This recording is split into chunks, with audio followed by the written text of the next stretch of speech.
You're listening to the Captain's Coach Podcast, where we provide top insights into sports leadership and peak performance through interviews with some of the greatest team captains and thought leaders in the sports world.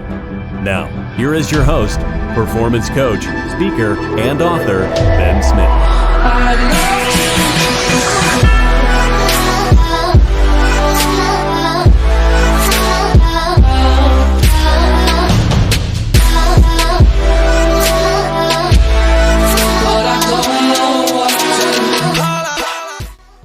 Welcome to the Captain's Coach Podcast. I'm your host, Ben Smith, and I am excited to bring to you the very first episode on this podcast, where we are going to talk about the 6 tenets of leadership in sports. But before we get into that, I'm going to spend a couple of minutes kind of to give you some background into what the mission and purpose of this podcast is. And the mission is to really impart as much wisdom as we can into the current and future sports leaders, so that they can really increase the number of positive experience that they have in their sports.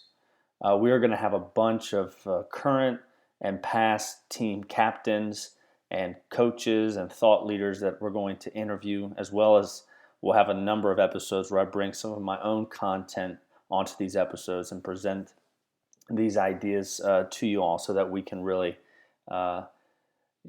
together really develop and increase and improve the experience that we're getting from sports. Now, why leadership? Leadership has been one of the most touched on, talked on subjects and written on and researched topics within the last 50 years. It's definitely a saturated market, and I just feel like there's way too many buzzwords and concepts that really aren't being driven home. And there's a lot more to some of these buzzwords and things like culture and strategy and leadership that nobody's really getting to the root of. And there's no way that in no place are we really diving deeper into some of these topics. So that's really what the goal is, and the hope is to, again, we have a lot of team captains that are out there in the high school and college age group that don't know what it is that they're supposed to be doing.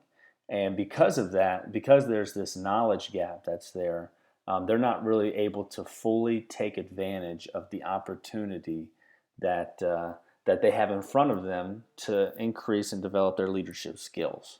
And I just think that is it's a shame, and we're hoping to really drive this, drive these individuals, these team captains, to a more fuller understanding to what it means to lead and what it means to make decisions, and what that looks like. So back in 2017, Sam Walker came out with a book called The Captain's Class. It was a great book. I just came across it about 8 months ago, and it was perfect because it really it showed and had some research backing this concept of how important the team captain is as a driving force behind the results that you get. And if you haven't read it, I recommend you going and spending a couple hours reading it. But essentially what he found was that after 10 years of research, he took all of the best teams in the last 100 years in all of the different sports, and he grouped them into these different tiers: tier 1, tier 2, and I think he had a tier 3 as well. But essentially what he found, that there was one common element that was, which was the same with all of these great teams. And that was that as soon as this one individual came into the group, this dynasty and this high performance started to happen, these winning streaks. And as soon as that individual left, the winning streaks changed, and they no longer had the high performing results that they once did. And that one person almost every single time was the team captain. And so, again, it was a great way for us to see and for me to read and hear, some research backing what I feel like is the case. So it's definitely a great book. I recommend that you all go out and read it. But Leadership is a competitive advantage, and it all rises and falls on our leadership skill sets, the results that we're getting. So, again, we're really dedicated here to decrease this knowledge gap that current team leaders they have, and try to help coaches figure out how they can implement more effectively what their biggest weapon is, which is their team captain. And so everything that we talk about here is going to somehow be related to sports leadership for team captains and coaches, how we can be more strategical in decision making, and sports psychology and some mental skills. So I'm excited to get this information out there, and to really dive deep into what it is that all of these topics and subjects mean, and to get to the roots of and get to a deeper level than what's currently out there on the market. And so today, what we're going to talk about very quickly is I'm just going to introduce these 6 tenets of leadership that I've come across over my years of playing in sports and coaching. And just specifically within the last 2 years, I started this business called The Captain's Coach, which is to just educate team captains and the athletes, do what we can to, again, decrease that knowledge gap. And so what I've been doing is I've been working one-on-one. I've been speaking, I've been working in groups and writing books. But what I've come across with from the middle school to the college age group for these captains, there's been I keep seeing these same mistakes, lack of knowledge for a lot of what leadership is. And so these 6 are kind of the ones that I feel like are the most important, and the ones that are missed the most, or have the most misconceptions about them. And it's really affecting the current captains and team leaders that we have today. It's affecting their ability to really fulfill the duties and responsibilities that have been placed on them. And so what we're going to do is, again, I'm just going to intro these, and then going forward into some of the future episodes, we're going to dive deeper into each one of these. Now, the first one is that everything rises and falls on leadership. This is a John Maxwell quote, and one I think is important to start off with. And the reason is because this quote really shows us first of all, it shows us the importance that we have, that is leadership within anything, but specifically in sports. It all rises and falls on us as the leaders, both the coach and the captain. I've been on quite a few great teams, and every great team that we had a great captain. And all the teams that I wasn't as good, that were not as great or as good, we did not have as good of a team captain. And it's crazy how much our team reflected both the coach and even more so the captain of the team. So it's important. Again, a lot of times when these captains, when I talk with them, they don't fully understand the weight of the role that they have. And if we can get them to understand this concept, and have them start to have this extreme ownership of their team, it's going to start leading to a lot more of positive outcomes that will come from this. And there's another one that's part of John Maxwell, his all of his curriculum. He talks about the law of the lid, and we know that everybody has right now has certain leadership skill sets. And let's say from 1 to 10, if you fall on a 5, what that means is if you're the leader, your team will never be more than you. So if you're a 5 out of 10 on your leadership skills, then your team will never surpass that 5. In most cases, they don't even come close to that. So if you want your team to be more effective and have great leadership skills, you need to realize that you're the one that's holding the team back. So it's important that you take ownership of your own growth and improvement, and then ultimately at the end of the day, this can be a lot of weight that's bearing on someone that's normally younger, a younger team captain. But it's important that they have a growth mentality attached to this. So many of these young players, they don't really understand that leadership is a skill, which means it can be developed. And many, when they fail, will say, I'm not a good leader, so I shouldn't ever try to do that again because I'm just going to fail again. And that's not the case. We need to make sure that they understand that, again, failure, we learn through it. And you need to just make sure that they have a growth mentality, and that they realize that this skill set is not set in stone, that it can be groomed, it can be grown, and if they just continue to practice and step outside of their comfort zone and take some of the steps that we're going to talk about here, finding mentors, and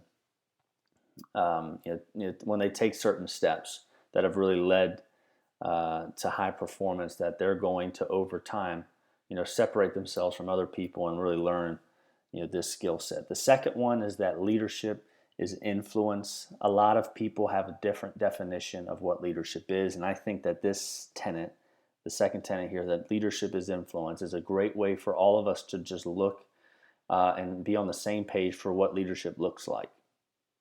Influence is all about alignment. It's not about manipulation. It's important that they learn how to challenge others, to model the way, and to shape viewpoints of people on their team. I picked this one because a lot of times captains will come to me and say, well, I can't directly control, or I can't make this teammate do X, Y, and Z. I can't make them buy into the team or be more disciplined. I can't force the coach to make this decision.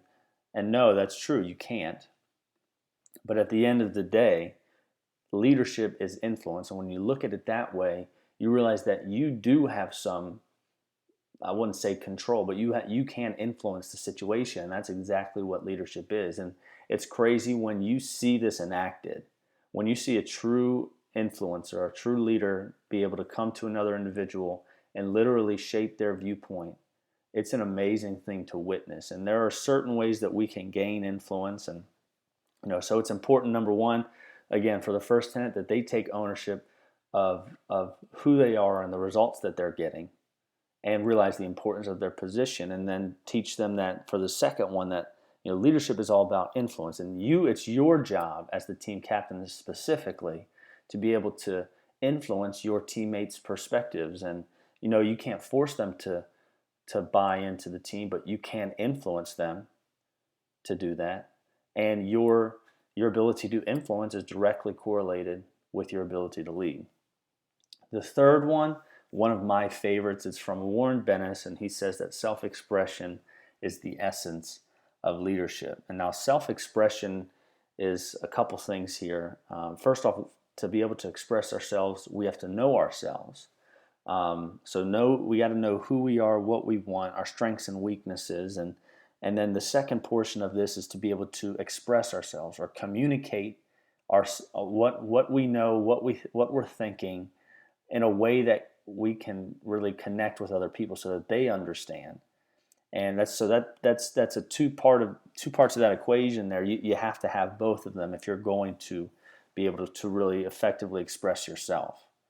And so, a lot of people, we all know the importance of journaling. Executives, CEOs, 95% of those individuals, they have mentors. They're in mastermind groups. They are journaling every single day, and they're trying to do everything they can to be able to understand themselves better and the situation that they're in. And then because from there, they're able to then communicate more effectively to other people. So self-expression, that's a big one, and how it's really at the core of leadership and influence. The fourth is that leadership is a choice, and there's two things here.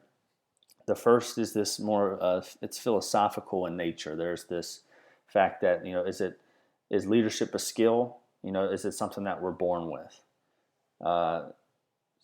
So nature versus nurture is one that we can get into a rabbit hole very quickly.